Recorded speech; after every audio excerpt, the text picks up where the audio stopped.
तो आप लोगों से ही मैं आज जानना चाहूंगा। देखिए, पहले मैं आपको बता देता हूँ कि टीचिंग कितने प्रकार की होती है। मेनली टीचिंग दो चीजों पे फोकस करके बनाई जाती है। एक होता है कि टीचर सेंटर्ड, एक होता है कि स्टूडेंट सेंटर्ड, कि शिक्षक केंद्रित शिक्षा और विद्यार्थी केंद्रित शिक्षा। तो आप लोग मुझे मैसेज करके बताएंगे इन दोनों में से कौन सी टीचिंग बेस्ट होती है। और फिर जो अच्छा होगा मैं माइक खोल के भी बोलूंगा, फिर उसको रिस्पॉन्स करना होगा। जी मोहित पाल जी, आप पहले तो ये बता दीजिए कि शिक्षक केंद्रित जो होती है शिक्षण, उसको वो कैसा होता है, क्या होता है उसके अंदर, उसके उसकी अंदर ये रूपरेखा होता है क्या कि हो उसके सकती है। अंदर वो टीचर से क्वेश्चन बता सकता है, वो अपनी टीचिंग करता है, लेकिन बच्चे उसमें क्वेश्चन नहीं कर पाते, वो उससे ये नहीं पूछ पाते ये चीज क्या है। अगर स्टूडेंट सेंटर्ड होगी ना तो उसमें बच्चे उससे क्वेश्चन कर पाते हैं कि हाँ ये चीज कैसे है, कैसे नहीं है, ये सब चीजें आती है उसमें। ठीक है, एग्जाम्पल देंगे कोई मोहित जी। जैसे पुराने जमाने में होता था तो वो गुरु शिष्य वाली चीजें, मतलब कि गुरु जो भी चीज है वो गुरु पढ़ा आपसे पढ़ाता था, लेकिन आजकल क्या है कि जो टीचर जो पढ़ाते हैं वो स्टूडेंट सेंटर लेवल पे पढ़ाते हैं कि स्टूडेंट को उसकी क्या जरूरत है, क्या उसकी नीड है, किस तरह से उसको पढ़ाना है उसके अकॉर्डिंग। अच्छा, तो अब मेरा आप लोगों से क्वेश्चन ये है, क्या आज सारे टीचर इसको अप्लाई करते हैं? स्टूडेंट सेंटर क्या हर स्कूल में हर जगह पे ऐसा ही है एक्चुअलिटी में? परमिला जी माइक खोल के बताइए। नहीं सर, ऐसा नहीं है। बहुत सारे स्कूलों में सिर्फ टीचर पढ़ाते हैं और स्टूडेंट सुनते हैं। वेरी गुड, बहुत बढ़िया। तो क्या है कि ये पहले भी था और आज भी है, लेकिन ज्यादातर पहले जो टीचिंग होती थी वो शिक्षक केंद्रित होती थी। शिक्षक केंद्रित का मतलब क्या है कि सेंटर पॉइंट टीचर रहेगा। बोल जाना कि गुरु ने जो कह दिया वो सत्य है, उसके अलावा कुछ नहीं हो सकता। चाहे वो गलत काम हो, गुरु ने कह दिया हाँ सही है, बस। कोई उंगली नहीं उठा सकता, कोई इस टीचर को कुछ नहीं कह सकता। गुरु ने बच्चे को इतना पीट दिया, वो भी सही है। टीचर ही हमेशा सही रहेगा हर जगह पे। टीचर ने जो कह दिया वो सर्वोपरि है। बच्चे चाहे सही हैं, फिर भी बच्चों की नहीं सुननी। इस टाइप की जो टीचिंग है उसको बोलते हैं टीचिंग जो सेंट्रल जो मेथड है, उसको बोला कि शिक्षक केंद्रित विधि।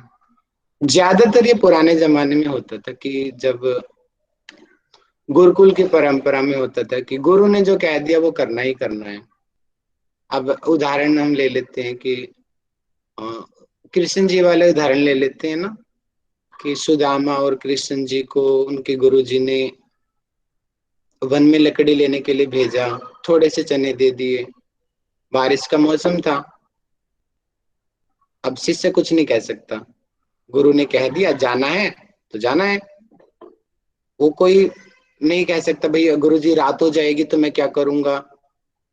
कोई क्वेश्चन नहीं उठा सकता गुरु के अगेंस्ट।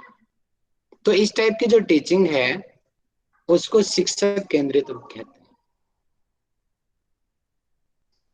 और विद्यार्थी केंद्रित क्या होता है, समय समय पर उसमें दोनों का योगदान रहता है।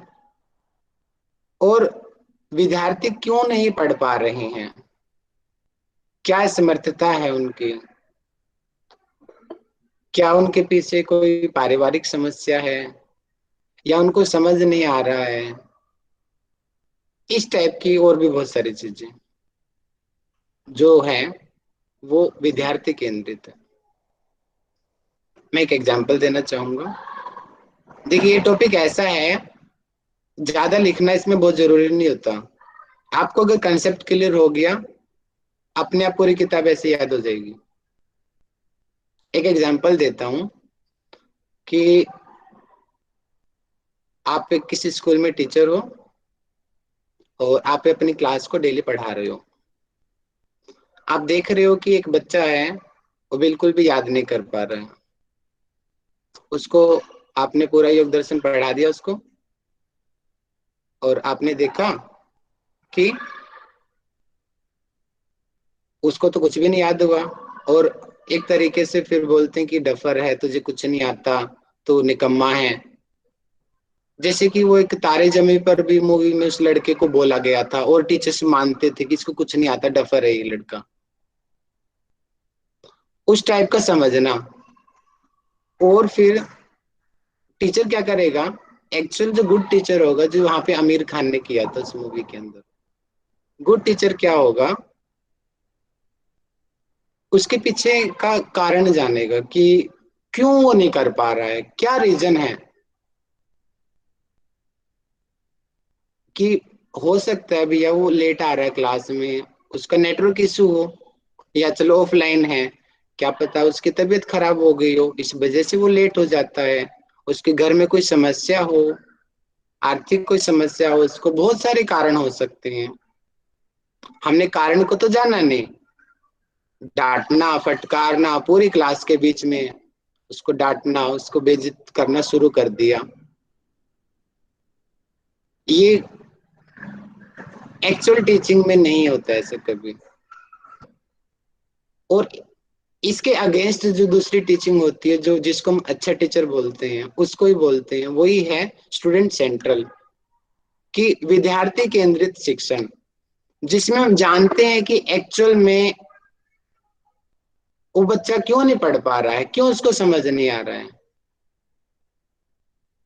जैसे कि अभी कुछ दिन पहले हमने अप्लाई भी किया था इनडायरेक्टली, मैं बहुत सारी टीचिंग आपके सामने अप्लाई करता रहता हूँ। हमारी कक्षा के मोहित जी हैं, वो पता नहीं आज आए हैं नहीं आए हैं।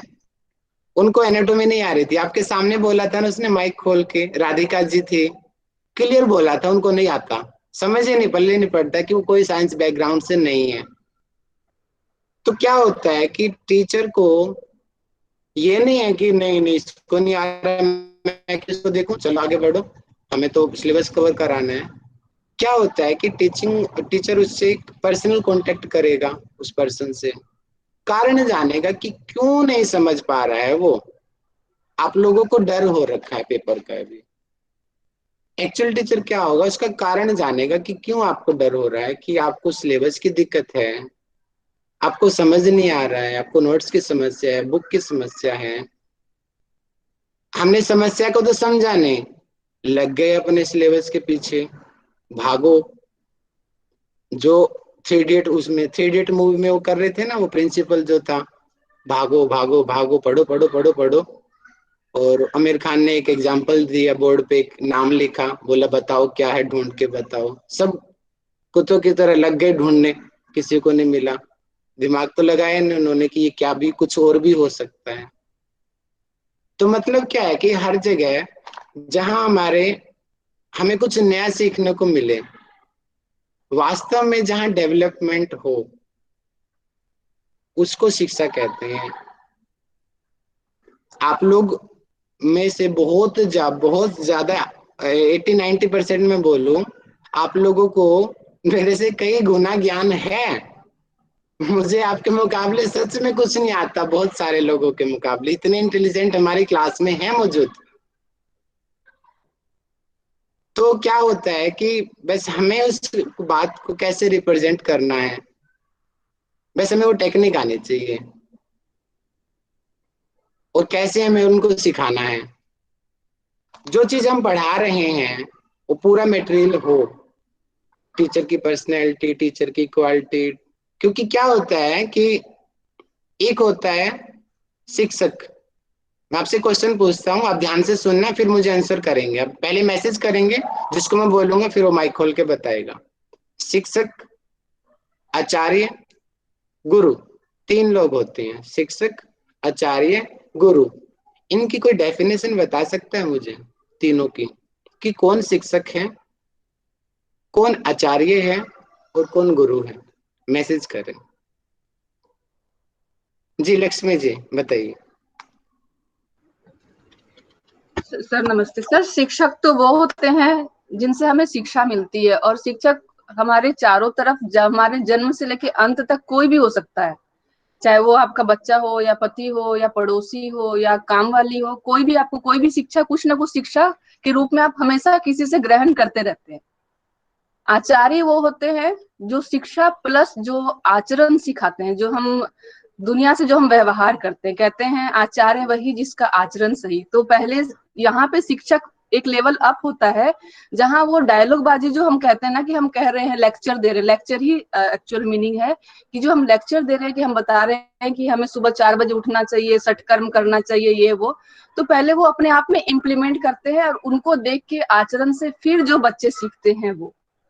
गुरु जो होते हैं, शिक्षक भी आपको राह दिखा सकते हैं, आचार्य भी आपको राह दिखा सकते हैं, लेकिन गुरु वो होते हैं जो आपको एक अंधकार से एक नए रास्ते की ओर ले जाते हैं। शिक्षक का काम हुआ आपको एबीसीडी से लेके, आप अगर बीएससी करना चाहते हैं तो पूरा आपको सिखा दिया, छोड़ दिया, फिर आप क्या करते हो क्या नहीं करते हो उनका ड्यूटी नहीं है।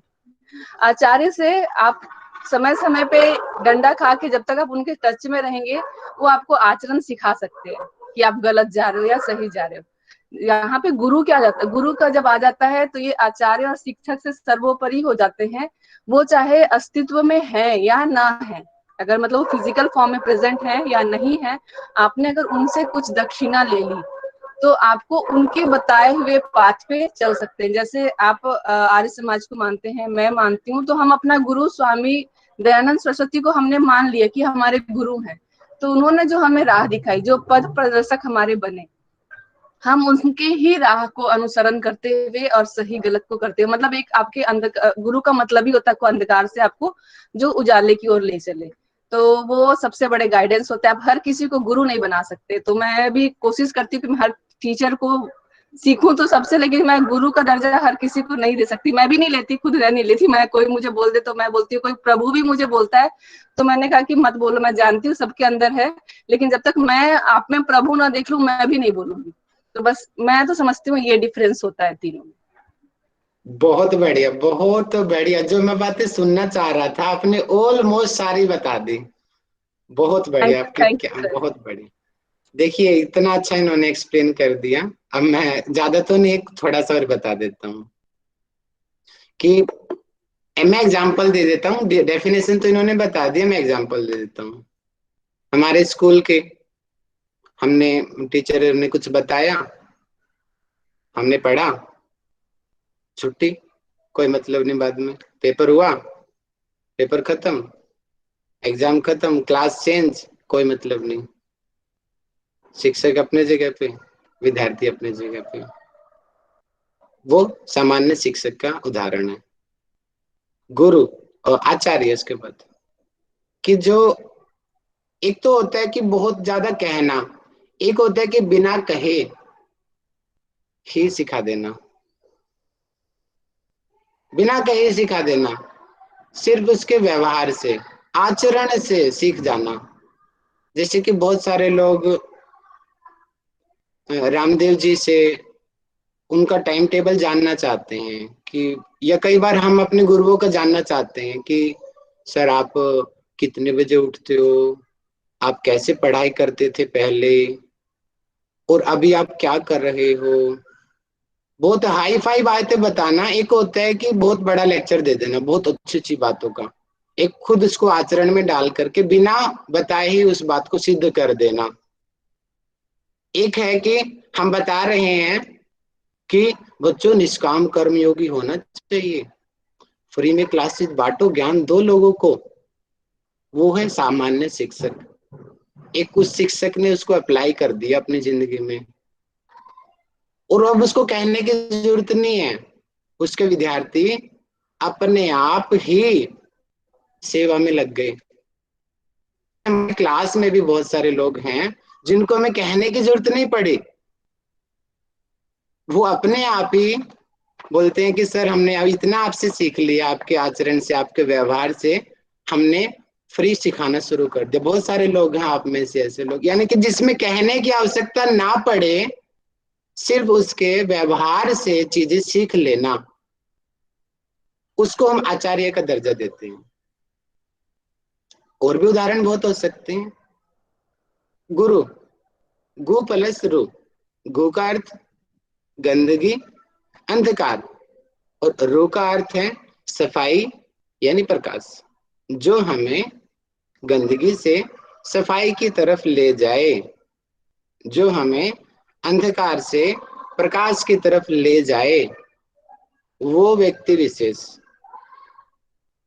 वो गुरु है। तो इसीलिए गुरु सर्वश्रेष्ठ होता है। गुरु को हमारे शास्त्रों में सबसे बड़ा दर्जा दिया गया है। गुरु का अपना कोई स्वार्थ नहीं होता।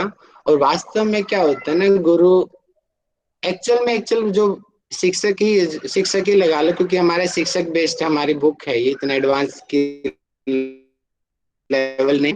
एक्चुअल में जो टीचर होता है, एक्चुअल टीचर खुश होता है कि अपने बच्चों को आगे बढ़ते हुए देखना। जैसे कि पिता होता है ना, पिता बहुत खुश होता है जब उसका बेटा उससे भी आगे निकल जाए, न कि वो ईर्ष्या करता है अपने बेटे से, ये क्यों आगे निकल गया। भाई कर सकता है ईर्ष्या, दोस्त कर सकते हैं ईर्ष्या, लेकिन पिता को गर्व होता है। अब कल को मुझे बड़ी प्रसन्नता होगी हमारी कक्षा में से आप लोग टॉप कर जाओ, मैं कहूंगा भैया मेरा तो इंडिया में टॉप 10 में नाम आया था और मेरे स्टूडेंट का टॉप 5 में आ गया। तो एक्चुअल शिक्षक क्या होता है कि बच्चे जब आगे बढ़ते हैं उसको गर्व होता है, न कि वो ईर्ष्या करता है। कभी खुद आगे बढ़ता है, औरों को साथ में लेके चलता है। बच्चा क्यों नहीं कर पा रहा है, उसकी गहराई में जाने की कोशिश करता है और उस समस्या का भी समाधान करता है। ये एक्चुअल टीचर के क्वालिटीज होती हैं। लेकिन आजकल क्या हो रहा है आप सब जानते हो। ये टॉपिक जो मैं आप लोगों को पढ़ा रहा हूं, आपने कई बार पढ़े होंगे और आप सब जानते हो कितना आप लोगों को समझ आया होगा, कितना अभी आ रहा है, कितना पहले आया होगा। अच्छे बुरे शिक्षक पहले भी बहुत रहे हैं, आज भी बहुत हैं। उसकी बहुत ज्यादा डेफिनेशन देने की जरूरत नहीं है, आपने प्रैक्टिकली देखा हुआ है। अच्छे टिप्स ये हैं, इस तरीके के होते हैं। और अच्छे टीचरों को कभी लाइफ में हम भूल नहीं सकते, जिंदगी में नहीं भूल सकते। और जो खाली फॉर्मेलिटी होती है, सिलेबस कराओ, चलो भी आगे, और हमें वे नंबर मिल जाएंगे। हमें क्या होता था, जब मैं जैसे कि गवर्नमेंट स्कूल में पढ़ा हुआ हूँ, वहां पर भी ऐसे होता था। एक दो टीचर बड़े अच्छे थे, आज भी मुझे याद है उनकी बातें, लेकिन बहुत सारे टीचर क्या होते थे, ये सिलेबस में आएगा कर लो बस, और कोई मतलब नहीं। इसके अलावा एक भी एबीसीडी पढ़ने की जरूरत नहीं है, और वही आ जाता था पेपर में। क्यों क्यों खुद ही पेपर बनाते थे। वाह वाह, बड़े हमारे स्कूल के बच्चे टॉप कर गए। टॉप क्यों कर गए, और उनको नॉलेज कुछ भी नहीं, खाकने नॉलेज उनको कुछ भी। एक 100% वाला बच्चा सुसाइड कर लेता है और 60% वाला बच्चा आगे बढ़ जाता है। क्यों, उसने खाली नंबर पाए हैं, वो ज्ञान नहीं पाया, इसलिए वो सुसाइड कर रहा है। 99% होके भी सुसाइड हो रहे हैं, और 60 वाला खुश है। वो 60 एक्चुअल है वो। तो मतलब क्या है कि अच्छे बुरे का भेद, यही हमारी ये पूरी बुक है जो हम ये पढ़ने वाले हैं। और ये जो टॉपिक है, ये हमारे 2 यूनिट्स हैं इसकी। सेकंड पेपर की 9th यूनिट और फर्स्ट पेपर की फर्स्ट यूनिट, दोनों ऑलमोस्ट सेम है, थोड़ा बहुत डिफरेंस है। तो मैं एक बुक कराऊंगा, आपकी एक साथ दोनों यूनिट कंप्लीट हो जाएंगी। और जो मैंने चुना है, इस बुक को चुना है योगाभ्यासों की अध्यापक विधि, इसके अनुसार ही मैं आपको सब बताऊंगा। और अपने साथ साथ में अपने बुक में मार्किंग करते रहेंगे, क्योंकि मैं अलग से नोट नहीं बना पाया हूँ टाइम के शॉर्टेज की वजह से, आप समझ सकते होंगे। तो मैं डायरेक्ट बुक को प्रेजेंट करके ही आप लोगों को पढ़ाऊंगा। आप लोग पॉइंट को नोट करते जाना और मैं उन चीजों को लिखता जाऊंगा। जी तो भैया कुछ इतना आप लोगों पूछना को था। समझ आया। जी राजेश जी बताइए। भैया मेरे को ये पूछना था कि कुछ अपनी सोसाइटी में लोग होते हैं जो जैसे योगा टीचर ही होते हैं, वो 1 साल का कोर्स करते हैं और उसके बाद सीधा योग गुरु लिखना स्टार्ट कर देते हैं, तो वो भी सर अनफेयर है ना? कुछ आप लिख लो, कौन रोकने वाला है। नहीं सर, रोकने वाला नहीं है, पर वो ऑथेंटिक स्किल्स तो नहीं है ना अपने पास, योग गुरु कहलाने की लायक अभी तक। एक्चुअल में क्या होती थी ना, योग्यता के आधार पे ही सिद्धि मिलती है। वास्तव में क्या होता है, अगर वो अनपढ़ है, अनपढ़ रहते हुए अगर उसके अंदर क्वालिटी है। रामदेव जी कौन है पता है आपको, क्या किया उन्होंने रामदेव जी ने? सर वो शायद वो IIS 10th पास में, है। हाँ 12वीं भी नहीं शायद उन्होंने किया। गुरु है ना नहीं वो। सर, वो कुछ वो लोग दिखाने वास्तविक के लिए गुरु योग है गुरु वो। बोलते हैं सीधा। एक्चुअल में मैंने भी करीब से देखा है रामदेव जी को। लोग बहुत अगेंस्ट बोलते हैं उनके, लेकिन वास्तविक में बहुत अच्छे इंसान है रामदेव जी। एक्चुअल में डेवलपमेंट करने का सबको अधिकार है, उन्होंने कर लिया और वो हम सबसे आगे बढ़ गए, तो हम लोग क्यों जले? आप लोग भी तो चाहते हो डेवलपमेंट करना। सर सिद्धि प्राप्त व्यक्ति हैं, हिंदी उनसे संस्कृत उनसे हम इंग्लिश सीखते क्यों तीनों नहीं? तीनों बोलते हैं फर्राटेदार। और एक, धन का इतना, एक सिंपल से आदमी के पास धन का इतना आ हाँ जाता हमारे यूनिवर्सिटी में थे, आए थे। तो ये मन से आप बिल्कुल निकाल दो राजेश जी, कि कोई कम शिक्षित वाला व्यक्ति योग गुरु नहीं हो सकता। और बहुत पीएचडी वाले भी बहुत लोग हैं जिनको कुछ नहीं आता, अंगूठा छाप पे वो बहुत बड़ी बड़ी डिग्री मिल गई उनको, लेकिन नाम हो गया गवर्नमेंट की साइड से भैया डॉक्टर, लेकिन आता कुछ नहीं। मेरी नजर में जो पद हैं, जो श्रेष्ठता है, वो योग्यता के आधार पे मिलनी चाहिए, न कि जन्म के आधार पे, और न कि और अलग खाली डिग्रियों के आधार पे। इस बात को आपने मेरी एक कविता पढ़ी होगी, उठो आर्यवर्त के वीरों, जो कोरोना काल के शुरुआत में मैंने लिखी थी। उसमें भी इस चीज को मैंने मेंशन किया था कि योग्यता के आधार पे ही आगे बढ़ना चाहिए, और बिना उसके आधार पे बिना आगे नहीं बढ़ना चाहिए। तो उनको लिखो, वो अपने इंडिपेंडेंट है, लिख सकता है कोई भी। आप भी लिखो योग गुरु राजेश जी, कोई कौन रोकेगा, कोई नहीं रोकने वाला। होनी चाहिए आपके अंदर उसकी उस पद को संभालने की योग्यता होनी चाहिए। बहुत हाई लेवल पे जाना बड़ी बात नहीं है, उसको मेंटेन करना बहुत बड़ी बात है। Sir ji sir. For example Ramdev ji ने इतना बड़ा पद पा लिया, चलो उनका एग्जाम्पल तो बहुत बड़ा है, हम अपने एग्जाम्पल पे आ जाते हैं वापस। हमने ये अकादमी खोल दी, और पता था हमें ये समस्या आएंगी अकादमी में खुलने से पहले। बहुत सारे जो हमारे साथी थे वो साथ छोड़ के चले जाएंगे, बाद में हमें खुद काम करना पड़ेगा। इन समस्याओं से हम अवगत थे, लेकिन हमने क्या किया, काम खोल दिया। अब एक पद भी मिल गया, और राहुल जी ने खोल दिया, बहुत बड़ा पद भी मिल गया, लेकिन उसको मेंटेन करना ये सबसे बड़ा काम है। आप कोई चीज, आपको आपको कोई पोस्ट मिल गई, मानते हैं कि आप प्रिंसिपल बन गए हो, बनना कोई बड़ी बात नहीं है, उस बन के उस पोस्ट को संभालना बहुत बड़ी बात है। नहीं तो बहुत बड़े बड़े लोग गए हैं, गए हैं और आए हैं, संभाल नहीं पाते, और वो दबाव में संभल भी जाते हैं, लेकिन एक्चुअलिटी वो और लोग जानते हैं कि वो क्या एक्चुअल में वो इसके लायक हैं या नहीं है। चलो ज्यादा बात हम व्यर्थ नहीं करेंगे, हम वापस अपने टॉपिक पर आ जाते हैं। तो अभी हमारे पास टाइम है, हम 20-25 मिनट में आपको इसके 40 पेज हम कवर कर लेंगे आज की किताब। और मैं दोबारा से कह रहा हूं मैं कि शिक्षण एक्चुअल में शिक्षण क्या है और सीखना किसको कहते हैं। कोई एक मुझे इसकी डेफिनेशन बताएगा कि लर्निंग की डेफिनेशन कोई दे सकता है हमें? हाँ राजेश जी बताओ। जी सर, वो पहले का किया हुआ था।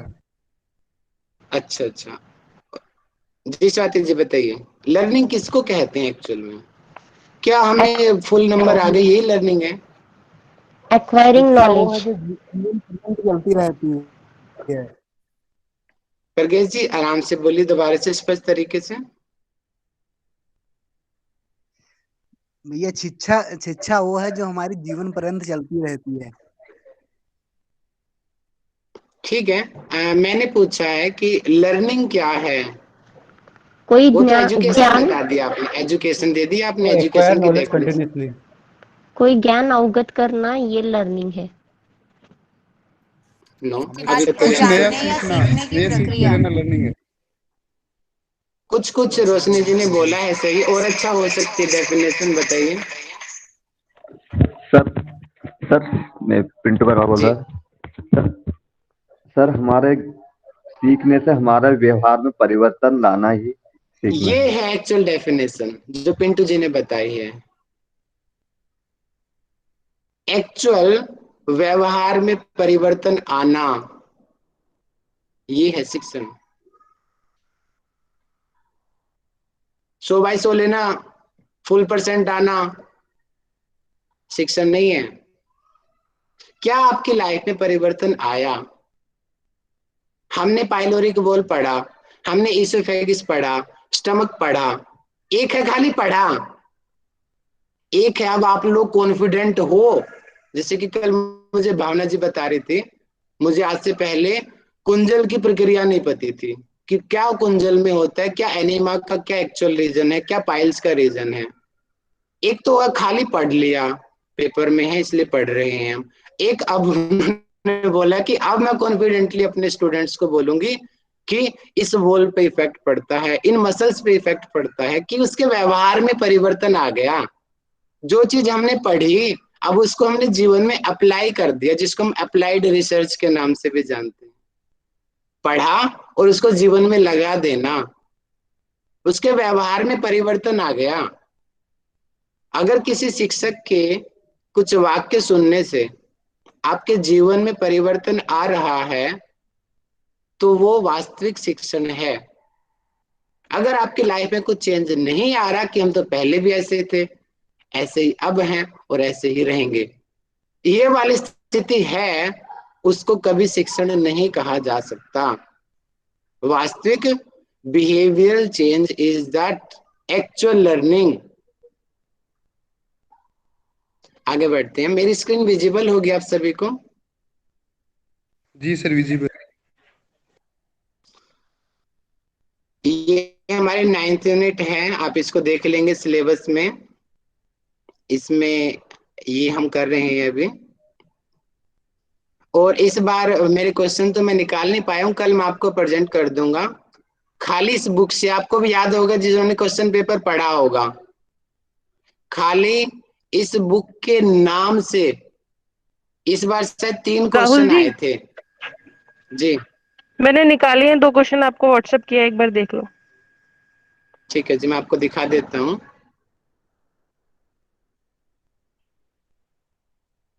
ये देख लीजिए।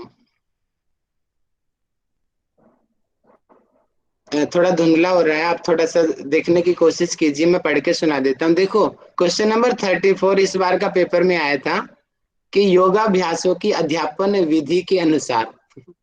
इस बुक का नाम ही दे दिया हमारे एग्जाम में, इस बुक के अनुसार बताओ, औरों के अनुसार नहीं बताना हमें। ये बुक इतनी इंपॉर्टेंट है कि अनुसार किन आसनों के अभ्यास से क्या ये निश्चित खिंचाव और पेशियों में स्वस्थ तान होता है। ये मैं आज पढ़ा दूंगा आपको, ये वाला टॉपिक जो है। देखो बुक का नाम ही दे दिया, ये बुक इतनी इंपॉर्टेंट है। ये क्वेश्चन आया हमारे पेपर में इस बुक से। और दूसरा क्वेश्चन है, मैं फोन से पढ़ता हूँ, इससे पढ़ने में नहीं आ रहा है। दूसरा ये क्वेश्चन नंबर 36 अगली किताब का क्वेश्चन नंबर 36 में दिया, यौगिक अभ्यासों की अध्यापन पुस्तक के अनुसार, ये रहा दिख रहा है, अनुसार अध्यापन शैक्षणिक प्रक्रिया के कितने घटक हैं? तो इसका आंसर आएगा 6। 5, 7, 8, 6 आंसर आएगा इसका। तो क्या है, देखो ये इस पुस्तक की महत्ता आप इतने जान लो कि हमारे एग्जाम में कितने हैं। 2 से 3 क्वेश्चन मैंने खुद पढ़े थे, इस बार पेपर में आए थे इस किताब से। और बहुत सरल किताब है ये। आप अच्छे से इनके हर पॉइंट्स को पढ़ना, और ऑथेंटिक बुक है। और इसको लिखने वाले जो हैं वो कोई कालिदास जी हैं, कोई ये रहे कालिदास जी, जिन्होंने सागर विश्वविद्यालय से वहां पे रह चुके हैं, ये वहां पे पढ़ाई भी किया इन्होंने। तो इनकी लिखी हुई है, आप जरूर लेना इस पुस्तक को। ये इंग्लिश मीडियम और हिंदी मीडियम दोनों में है, और एक्चुअल टीचिंग की सारी क्वालिटीज इन्होंने बहुत शॉर्ट शॉर्ट तरीकों में बता रखी है कि एक्चुअल टीचिंग ये होती है। हम आगे पढ़ते हैं, हम समय व्यर्थ नहीं करते। आप लोग पेज नंबर देखते जाना और अपने मार्किंग करते रहना, मैं आगे बढ़ता रहूंगा। देखिए यहाँ पे दिया हुआ है कि पहले की शिक्षण कैसी होती थी और आज की शिक्षण में क्या अंतर है। कि पहले क्या होता था, छात्रों की सीमित संख्या होती थी, लिमिटेड मात्रा में जो स्टूडेंट्स होते थे। जैसे कि हम उदाहरण भी ले लेते हैं, महाभारत का उदाहरण ले लेते हैं कि जैसे कि द्रोणाचार्य जी ने एक लिमिट रख दिया कि मैं सिर्फ क्षत्रियों को सिखाऊंगा, बस, इससे बाहर मैं कुछ नहीं सिखाऊंगा। कर्ण आया, उसको मना कर दिया। कर्ण के गुरु जो परशुराम जी रहे, उन्होंने अपनी प्रतिज्ञा ले रखी, मैं सिर्फ ब्राह्मणों को सिखाऊंगा।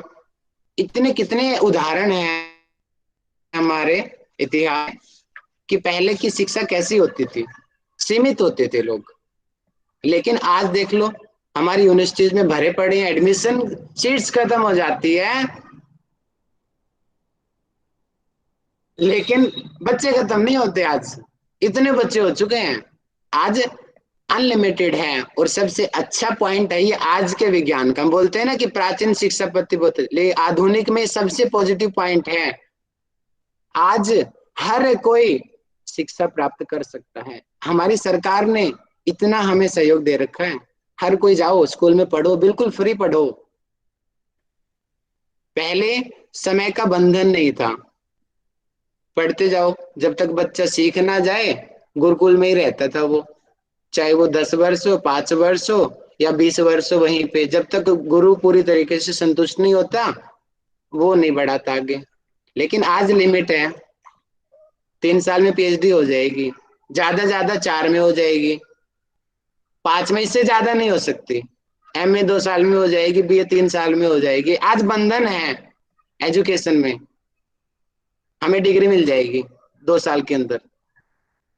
पहले वर्ण विशेष, अभी बताया ना कि परशुराम जी प्रतिज्ञा ले हुए, मैं ब्राह्मणों को सिखाऊंगा, सिर्फ औरों को नहीं सिखाऊंगा। कर्ण ने झूठ बोल के शिक्षा ली, फिर उसको श्राप मिल गया कि तूने मेरे को झूठ क्यों बोला।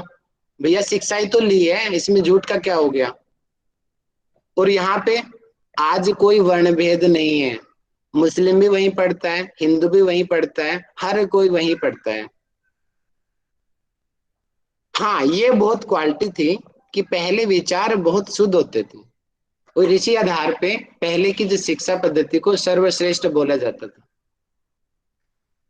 और गुणवत्ता के आधार पे परख होती थी। लेकिन आज सिर्फ नंबर के आधार पे, नंबर है तो बच्चा अच्छा है, नंबर नहीं है तो बेकार है। अच्छे बच्चे, बहुत हाई क्वालिफाइड बच्चे का एडमिशन नहीं होता, उसके नंबर क्योंकि कम है, लेकिन उसको ज्ञान ज्यादा है। लेकिन जिसके नंबर अच्छे हैं, नंबरों के आधार पे, अब कोरोना काल में कितने लोगों का एडमिशन नहीं हुआ। जैसे डीएसवीवी का मैं उदाहरण दूं, मेरा साथी प्रणव पांडे है, तो उसका एडमिशन नहीं लिया डीएसवीवी वालों ने। कितना क्वालिफाई, इतना अच्छा लड़का है वो, लेकिन खाली डीएसवीवी में क्या किया इस बार, देव संस्कृति विश्वविद्यालय में बोले कि नंबर की डिमांड्स रख दिया, इसी का एडमिशन होएगा। और डीएसवी का हमारी यूनिवर्सिटी में भी यही किया, नंबरों के आधार पे ही बच्चों का एडमिशन हो रहा है, न कि इंटरव्यू के आधार पे। कई जगह इंटरव्यू के आधार पे होता है, ऐसी बात नहीं है, लेकिन ज्यादातर नंबरों को प्रधानता दी जाती है आज की शिक्षा में। भैया मेरे साथ भी ऐसे ही हुआ इस बार। हाँ, सबका यही हाल है भैया, ये आधुनिक में यही हाल है ऑलमोस्ट। अब पहले की शिक्षा सर्वांगीण विकास करना, एक्चुअल में शारीरिक, मानसिक, आध्यात्मिक, सामाजिक पूरी तरीके से जो विकास होता था पहले की शिक्षा में होता था। आज जो भी हम आप लोग भी पढ़ रहे हो सिर्फ अच्छी नौकरी मिल जाओ इसलिए हम पढ़ रहे हैं बस, और हमें कुछ नहीं लेना। अच्छे नंबर आ जाओ, हमारा एग्जाम क्लियर हो जाओ, बस। एक्चुअल गोल नहीं है। आप में से बहुत बहुत लोगों का ये हाल है एक्चुअल में। कुछ लोग हैं एक्चुअल में हमारी क्लास में जो सिर्फ शिक्षण कि उनको अच्छा लगता है पढ़ना। जैसे सतवीर जी हैं, वो उनकी 56 साल के हैं, कल उन्होंने बताया, लेकिन उनका उद्देश्य व्यवसाय नहीं है, क्योंकि इतनी एज में व्यवसाय वो क्या करेंगे, ऑलरेडी जॉब कर रहे हैं। उनका उद्देश्य एक्चुअल में शिक्षण प्राप्त करना है। ऐसे उनकी तरह और भी बहुत सारे लोग हैं हमारी क्लास में। अनुराधा जी हैं, प्रीति जी हैं और कमल जी हैं। इनकी इतनी उम्र हो चुकी है, लेकिन ये सिर्फ शिक्षण के लिए आ रहे हैं क्लास में, न कि बिजनेस के लिए। लेकिन ज्यादातर आज की शिक्षा सिर्फ बिजनेस तक सीमित रह गई है। आगे हम बढ़ते हैं। तो ये पॉइंट्स हैं कुछ कुछ। पेपर में क्या आएगा हमारे में कि आधुनिक शिक्षा के लाभ बताओ, आधुनिक शिक्षा की हानि बताओ। और एक पॉइंट और ऐड कर देना यहाँ पे कि प्राचीन काल की जो शिक्षा पद्धति थी वो शिक्षक केंद्रित थी, टीचर सेंट्रल। और आज की जो है स्टूडेंट सेंट्रल। कोशिश तो बहुत है गवर्नमेंट की, लेकिन अप्लाई नहीं होने देते बीच के लोग। लेकिन आज उस पर ज्यादा ध्यान दिया जाता है पहले के मुकाबले। तो इसलिए आज के परिप्रेक्ष्य में हम ये पॉइंट बहुत पॉजिटिव है कि विद्यार्थी केंद्रित शिक्षण पे बहुत ज्यादा ध्यान दिया जाता है, जो एक्चुअल स्टडी सेंटर है वहां पे। और आगे हम पढ़ते हैं, पेज नंबर आप निकाल लेंगे 17 को। ये रहा, ये यहां से लेकर के पूरा का पूरा बहुत ज्यादा इंपॉर्टेंट है। और ये बातें मैं आपको बता चुका हूं कि गुरु कैसा होना चाहिए। पहले गुरु के सानिध्य में रह के ही एजुकेशन मिलती थी। गुरु शिष्य आपस में बैठ के चर्चा करते थे, पढ़ाई करते थे, इस प्रकार उसकी गहराइयों में जाके उसको ज्ञान को प्राप्त किया जाता था। और आज सिर्फ नंबर के आधार पे ही हम शिक्षा ले रहे हैं। पहले सिर्फ गुणवत्ता के आधार पे देखा जाता था कि बच्चा आ गया, उसको योग्यता मिल गई, और वो कोई योग्यता लिखित नहीं होती थी कि वो गुरु उसको लिख के देगा, एक सर्टिफिकेट बनाएगा। लेकिन आज सर्टिफिकेट बनते हैं उस शिक्षा के, भैया इसने एमए किया है, यूनिवर्सिटी ने लिख के दिया, उसने पीएचडी किया, लिख के दिया। ना लिखा हो तो कोई नहीं मानता। ये आज का सबसे ड्रॉबैक पॉइंट है। लेकिन पहले लिखित भी नहीं होता था और फिर भी उनको ज्ञानी बोला जाता था, और होते भी थे और उनको मान्यता भी मिलती थी। पहले सिर्फ इतना होता था कि मैं वेद व्यास जी का शिष्य हूँ, मैं संदीपन जी का शिष्य हूँ, उनके नाम से वो शिष्य आगे बढ़ते थे। वो इतना ही नाम बहुत होता था उनके लिए कि गुरु का मैं नाम अपने नाम के पीछे लगा सकूं। तो ये सबसे एक पॉइंट ये आप नोट कर लें कि पहले की शिक्षा में कोई लिखित परिणाम नहीं होता था, लेकिन आज होता है। और हर चीज का अपना पॉजिटिव भी है और हर चीज का अपना नेगेटिव भी है, क्योंकि हर चीज का हम योग दर्शन में पढ़ते हैं, क्लिष्ट वृत्ति अक्लिष्ट दोनों ही हो सकता है। वो हमारे ऊपर है हम कैसा सोचें। अब हमें इसकी जरूरत क्यों पड़ी, जो है योग के अध्यापन की शिक्षा की विधि की आवश्यकता क्यों पड़ी है हमें। आप देख रहे हो कि पीछे कुछ सालों से अब इंटरनेशनल योगा डे बन गया, और आप मैंने तो खुद देखा भी है, मेरी क्लासें डबल होगी पहले से जब से इंटरनेशनल योगा डे बना है। और पढ़ने वाले बच्चों की भी संख्या बढ़ गई है। बहुत सारे लोग तो इस वजह से जुड़े हैं योग से कि उन्होंने इंटरनेशनल योगा डे का वो बोले अरे योग में तो बड़ा स्कोप है। इसलिए आप लोग में से भी कई लोग आ गए हैं इस फील्ड में कि स्कोप बहुत है, नौकरियां जल्दी मिलेंगी। और इसी आधार पे ये बहुत जरूरी हो जाता है कि हम योग की जो टीचिंग कर रहे हैं उनके हर पॉजिटिव नेगेटिव छोटे छोटे पॉइंट्स हम बारीकियों से पढ़ें, क्योंकि योग की पहली बार इतनी डिमांड लाइफ में बढ़ी है कि संसार में अनगिनत लोगों का ध्यान फर्स्ट टाइम अभी आकर्षित हुआ है। इससे पहले योग की कभी इतनी पॉपुलैरिटी नहीं थी जितनी अब हुई है। और इसीलिए हमें ये जानना जरूरी है कि हम ताकि थोड़े टाइम में, थोड़ी मेहनत में ज्यादा लाभ मिल सके। इसीलिए तो हम करते हैं ये। इतना क्लियर होगा सभी को, आगे बढ़ते हैं।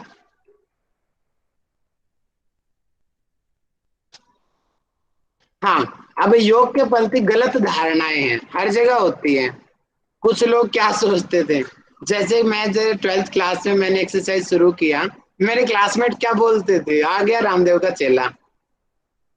बहुत मजाक बनाया जाता था। और लोगों को आज भी मिथ्या धारणाएं हैं कि योग क्या है। बोलते हैं योग तो पेट घुमाना है। रामदेव जी का उदाहरण देते हैं, आसपास के लोग, ओ ये आ गया पेट घुमा के दिखाएगा, ये उल्टा खड़ा होकर दिखाएगा। ये आज भी गलत धारणाएं हैं लोगों के मन में, ये योग है ऐसा समझते हैं लोग।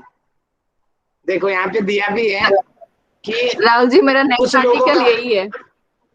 आपका आर्टिकल यही है, very good. Lakshmi ji newspaper में लिखती हैं, बहुत अच्छा, आप पढ़ सकते हो, इनका फेसबुक पे आता भी है। तो मैं बहुत अच्छे अच्छे शेयर लोग कर दूंगी। हमारे साथ जुड़े हुए हैं। तो देखो हमारा काम क्या है, हमें एक्चुअल हम योग की फील्ड में क्यों आना है। मैं तो पहले ही कह रहा हूँ कि आपका खाली बिजनेस टारगेट ना हो, एक्चुअल में पहले खुद का डेवलपमेंट, और खुद के डेवलपमेंट के साथ में फिर अपने समाज का, अपने परिवार का, अपनी सोसाइटी का, और फिर उसके बाद में पूरे समाज का अगर हो सके, वो एक्चुअल में योग है। तो देखो ये क्या है, ये गलत धारणा है कि कुछ ही लोग कर सकते हैं, हम नहीं कर सकते, सिर्फ पंडित लोग करेंगे, बाकी जाट गुजर नहीं कर सकता योग। ऐसे कई लोगों की मिथ्या धारणा है। बोलेंगे कि अलौकिक और बड़ी बड़ी बातें होती है, उसमें तो वेद पढ़े जाते हैं, उपनिषद का ज्ञान है, भगवत गीता, नाम से डर लगता है इन ग्रंथों के, चमत्कार होते हैं योग में। तो ऐसे कई लोगों की धारणाएं हैं। अरे कुछ लोग तो बोलते हैं जादू टोना करने वाले हैं, गुप्त ज्ञान है, जैसे वो तो आज भी हम मानते भी हैं। हठ योग में स्पष्ट लिखा हुआ है कि रहस्य ही है बहुत सारी चीजें, हम लोग खुद नहीं समझ पाए अभी तक। ये बात तो मैं फैक्ट भी बोलना चाहूंगा, कई चीजें रहस्य आज भी हैं। लेकिन कई लोग तो बहुत ज्यादा ही इनको रहस्य मानते हैं कि नहीं हम नहीं कर सकते। कुछ लोग खाली बोलते हैं नहीं नहीं ओनली थेरेपी है। ये आजकल लोग, ये पॉजिटिव पॉइंट चलो कम से कम ये तो आया, इसी की वजह से तो आज योग इतना पॉपुलर हुआ है। लेकिन सिर्फ चिकित्सा नहीं है, इसके अलावा भी बहुत कुछ है योग। ओनली थेरेपी मानना बहुत गलत चीज है। और आज की पॉपुलैरिटी का सबसे प्लस पॉइंट यही है, आज संसार में योग क्यों इतना आगे बढ़ा, रामदेव जी क्यों इतने फेमस हुए, उन्होंने रिजल्ट निकाल के दिखाया, इतने रिसर्च किया योग पे। महर्षि महेश योगी जी ने ध्यान के ऊपर कितनी रिसर्च करवाई, तब जाके मेडिटेशन इतनी ज्यादा आज पॉपुलर हुई है। कई लोग तो मेडिटेशन के नाम से योग को जानते हैं। तो ये थेरेपी की वजह से ही आज योग इतनी ज्यादा आगे बढ़ पाया है। और इसीलिए आप लोगों के लिए जरूरी हो गया है कि आपको बॉडी का पता हो, जिससे अगली हमारी क्लास है कि एनाटॉमी फिजियोलॉजी, कि शरीर कैसे बना है, कैसे उसको एक्टिविटीज होती हैं, कि कुंजल क्रिया हम करते हैं, उसके पीछे की क्या मैकेनिज्म है, क्या हमें फायदा हो सकता है, क्या हमें नुकसान हो सकता है, कौन सी मसल्स उसमें पार्टिसिपेट करती है, कौन से हार्मोन्स में परिवर्तन होता है, और इसके अलावा और भी बहुत सारी चीजें। तो चिकित्सा ही आज की ये ज्यादातर लोगों की धारणा बन चुकी है। एक्चुअल में आप भी टीचर हो, ज्यादा सब मैं अपनी बताता हूँ, 95% जो लोग आते हैं, मेरी कमर में दर्द है, मैं मोटापे का शिकार हूँ, मुझे शुगर है, इसलिए मैं योग से जुड़ा हूँ, अदरवाइज वो योग के पास में भी ना आए। तो ये चिकित्सा पॉइंट आज योग को इतना आगे बढ़ाने का सबसे पॉजिटिव पॉइंट चिकित्सा। लेकिन मात्र चिकित्सा योग नहीं है, इसके अलावा आत्म उन्नति भी योग है, और भी इसके अलावा बहुत सारी चीजें। कुछ लोग खाली दर्शन समझते हैं कि दर्शन ही योग है, उसमें बड़ी बड़ी बातें, प्रकृति का, पुरुष का, अहंकार, मना, तन्माय, महाभूत, ये चीजें योग समझते हैं कुछ लोग। और कुछ लोग खाली एक्सरसाइज ही योग समझते हैं, उछल कूद दंड बैठक लगाओ, ये योग है। ये तो बहुत ज्यादा पॉपुलर है आज की उसमें, खाली एक्सरसाइज ही योग है। तो ये गलत धारणाएं हैं। तो एग्जाम में क्या आएगा कि इनमें से योग की वास्तविकता ये है, या इनमें से गलत पॉइंट क्या है, या आधुनिक युग में लोगों की मिथ्या धारणा पहचानो। ऑप्शन दे देंगे, आपको पहचानना है। ये मेन 6 पॉइंट बताए हैं, देखो इस बुक में 6 पॉइंट बताए हैं। इन 6 पॉइंट को आप अच्छे से याद कर लें। थोड़ा सा दिमाग लगाएंगे तो याद करने की भी जरूरत नहीं है, ये पॉइंट हमारे दिनचर्या में हम देखते ही हैं इन चीजों को। फिर भी आप पढ़ लेना इस पुस्तक को। पेज नंबर दिया हुआ है 21 पे है ये। आगे हम पढ़ते हैं। योग क्या है? साध्य और साधन दोनों रूपों में प्रयुक्त हुआ है। ये वाला बहुत इंपॉर्टेंट पॉइंट बनता है कि योग इस बुक में क्या बताया गया है, और योग की डेफिनेशन यहाँ पे युज धातु समाधि दी है। तो समाधि आप लोग याद करना, इस बुक में समाधि दिया है योग की डेफिनेशन। साध्य अर्थात साधने वाला, कि व्यक्तित्व का समाकलन, अर्थात जो हम WHO भी कहता है कि शारीरिक मानसिक आध्यात्मिक उन्नति, एक्चुअल में ये स्वास्थ्य है। तो एक्चुअल में पूरी तरीके से डेवलपमेंट ये है, ये काम करता है। और साधन मीडियम का काम करता है, जैसे गाड़ी काम करती है ना, आपका फोन अभी काम कर रहा है साधन के रूप में। तो आपका फोन या आपका डाटा ना हो तो आप और हम दोनों आपस में बात नहीं कर सकते, तो वो साधन भी योग है। अब हाई लेवल में बताऊं तो परमात्मा से मिलने का जो साधन है वो योग है। तो ये 2 पॉइंट यहाँ पे आप लोग याद रखेंगे इसके।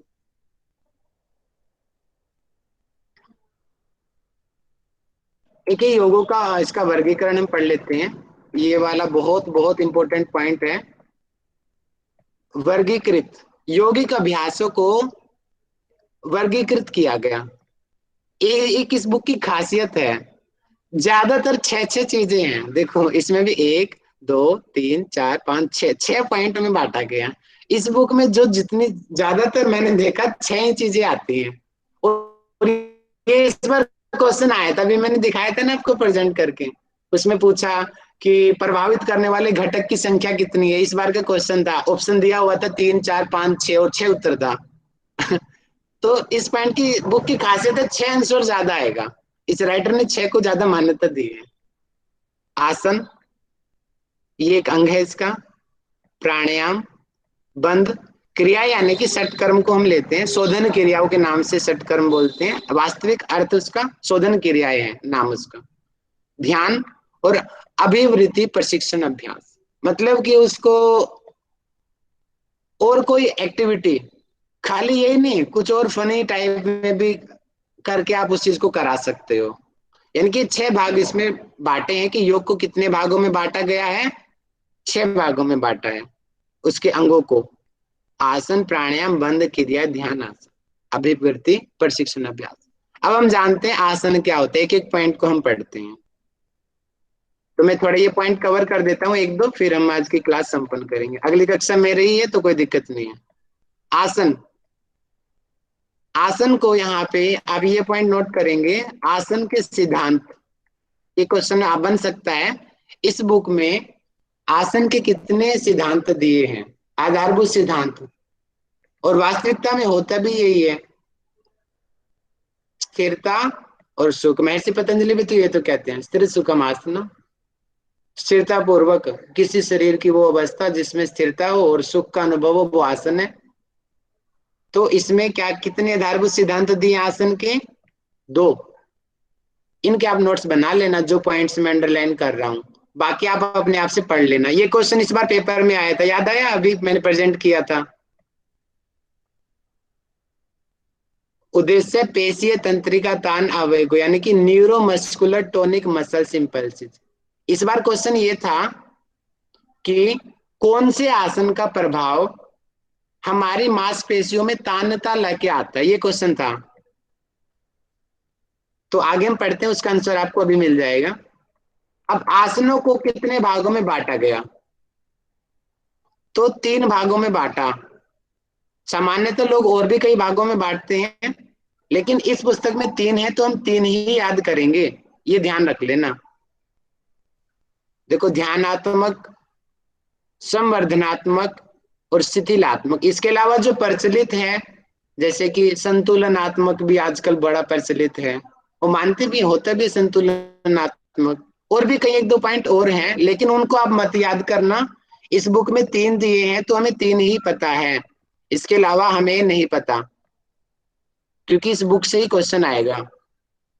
अब ध्यानात्मक किसको कहते हैं भैया? जिसमें ध्यान लगाया जा सके। अब उन आसनों के नाम क्या है? इसमें क्या है विशेषता? सिर, गर्दन, धड़, ये सीधा रहता है इन आसनों में।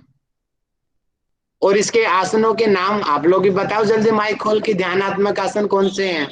जल्दी माइक खोल के बोलो कोई। सिद्धासन, पद्मासन, सिद्धासन, पद्मासन, सिद्धासन, पद्मासन, मुक्तासन, स्वस्तिकासन, मुक्तासन, सुखासन को भी बोलते हैं स्वस्तिकासन, कई लोग, हाँ सुखासन। ठीक है। तो हाँ, वज्रासन में भी कुछ लोग मानते, लेकिन वज्रासन होता नहीं है ध्यान, वो ध्यान में नहीं आएगा वज्रासन। तो ये ध्यानात्मक आसन है। ये क्वेश्चन यहाँ से क्वेश्चन आया था, ये आया था पेपर में क्वेश्चन इस बार। सर गोमुख आसन है क्या? ध्यानात्मक आसन नहीं, संवेदनात्मक आसन वो थेरेपी के रूप में यूज करते हैं हम गोमुख आसन को, और सबसे ज्यादा हार्ट के लिए यूज किया जाता है, तो वो संवर्धनात्मक में आएगा, संवर्धन करता है वो। सुखासन, ध्यानात्मक में सुखासन आएगा, जिसमें हमारी एकाग्रता बढ़े और हम कई कई घंटे एक जगह पे स्थिर होकर बैठ सके और दूसरे रूप से ईश्वर प्रणिधान कर सके। वो स्थितियां ध्यानात्मक में आएगी। अब अपना लॉजिकल माइंड घुमाओ और अपने दिमाग से उत्तर निकालो। संवर्धनात्मक जो संवर्धन करे। अभी मैं करीब कंप्लीट करा देता हूँ, समय होने वाला हो ही गया हमारा, उसके बाद मैं थोड़ा सा टाइम दे दूंगा आपको। जो संवर्धन करे मीनिंग, जैसे अभी बताया ना गोमुख, गोमुख का लाभ क्या होता है? सबसे ज्यादा हमारे हार्ट को, हार्ट के लिए अच्छा होता है। धनुरासन डाइजेशन के लिए बहुत अच्छा होता है, हमारी वर्टिब्रा के लिए बहुत अच्छा होता है, लचीलापन बढ़ता है। यानी कि जो कुछ परिवर्तन लाए, संवर्धन पहले से विकास करे, इसमें क्या होता है? खिंचाव होता है इन आसनों में, पेशियों में, टोन में। देखो ये क्वेश्चन आया था पेपर में इस बार कि वो कौन से आसन है जिससे खिंचाव होता है, पेशियों में तान होता है। ये लाइनें आई थी पेपर में, अभी मैंने प्रेजेंट करके भी दिखाया था। तो ऑप्शन दिया था ध्यानात्मक आसन, संवर्धनात्मक, शिथिलात्मक। तो आंसर आपके सामने संवर्धनात्मक में होता है। या ऐसे क्वेश्चन आएंगे पेपर में, ठीक है। अब इसके अंतर्गत कौन सी स्थितियां हैं कि बैठकर किए जाने वाले, जैसे पश्चिमोत्तानासन है, गोमुख आसन है, वज्र आसन है। लेटकर करे जाने वाले नौका आसन है, उत्तान पादासन है, हल आसन है। इनमें खिंचाव होता है ना, अच्छे से मसल्स खिंचती हैं। ये तो यहाँ पे पॉइंट दिया है कि टोनिंग होनी चाहिए मसल्स में। मसल्स की 2 क्वालिटी बताई थी मैंने, कॉन्ट्रैक्शन एंड रिलैक्सेशन की, उसकी मैकेनिज्म भी आपको पढ़ा चुका हूँ। खड़े होने की स्थिति वाले भी आसन यहाँ पे संवर्धन ही बताए हैं। संतुलन को भी इसी में ऐड कर दिया इन्होंने, ये भी ध्यान रखना। संतुलन आसन संवर्धन ही कहा है इन्होंने। शिथिलात्मक, लेकिन ये भी ध्यान रखना, अगर क्वेश्चन में इस बुक का नाम ना आए और फिर कह दिया वृक्षासन बताओ कैसा आसन है, उस टाइम वृक्षासन संतुलनात्मक है, ये भी ध्यान रख लेना आप लोग, ठीक है। लेकिन अगर बुक का नाम दे दिया कि भैया इस बुक के अनुसार बताओ वृक्षासन क्या है, तो इस बुक के अनुसार है संवर्धनात्मक। और सामान्य क्वेश्चन पूछ लिया कि वृक्षासन क्या है, ताड़ आसन क्या है, तो आप कहोगे नहीं संतुलनात्मक है, ये संवर्धनात्मक नहीं है, संतुलन बनाता है शरीर का। तो अपना लॉजिकल माइंड अपना खोल के रखना पेपर में। इसलिए मैंने बोला था कि बहुत पढ़ने वाले बच्चे आगे नहीं जाते हैं, लेकिन जो दिमाग का यूज करते हैं उनका एग्जाम इतना आसानी से निकल जाएगा। तो आज के लिए मैं इतना ही चाहूंगा, और कल को मैं आपको होमवर्क देता हूं। आपको ये अगले के पॉइंट प्राणायाम पढ़ के आना है। प्राणायाम के बाद में ये तो बहुत सरल है, बंद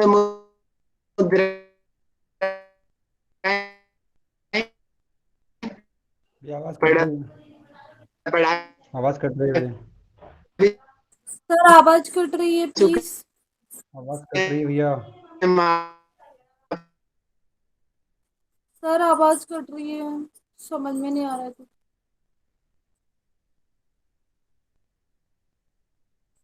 जी सर, पढ़ के आएंगे। प्लीज कोई सर को इन्फॉर्म कर दो ना।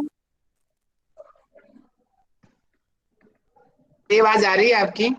मेरी बात सुन पा रही हो अभी भी नहीं सुन पा रहे हो आप आवाज कट रही लोग? है, आपने जो भी बोला।